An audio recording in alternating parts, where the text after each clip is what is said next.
In progress. Hi there, hope you're doing good. So this is the second video of the demo for the automation of this workflow.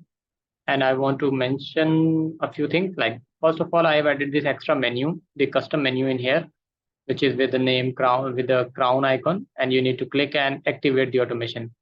So what I'm trying to say here is that once you will be trying to update the monthly data, if I'll click on it, you will see it will ask you for the authorizations.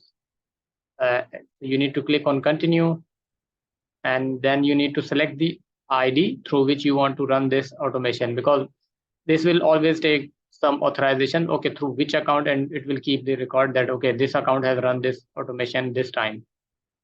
And then you need to click on the advanced and click on go to DE code 125, click on it. This is normal standard operating procedure from the Google, and you can see it's just allowing this sheet only for this sheet, and no any other sheet will be accessed. You need to click on allow, and that's it, you are done. So this is how you can run this through activate the automation.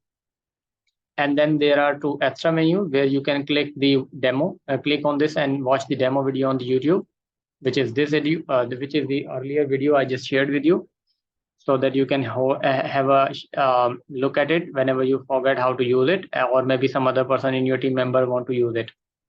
But anyone who's using this for the first time, just like I showed you that you have to authorize it for the first time for the sheet.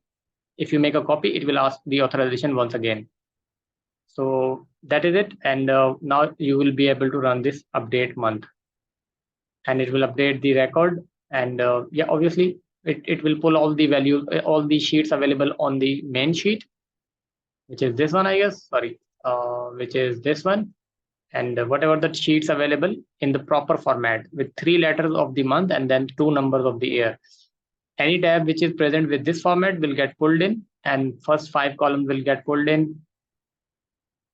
And then you will be able to select the date interval and fetch the results as per your liking. So that is it for the authorization part. So take care, bye.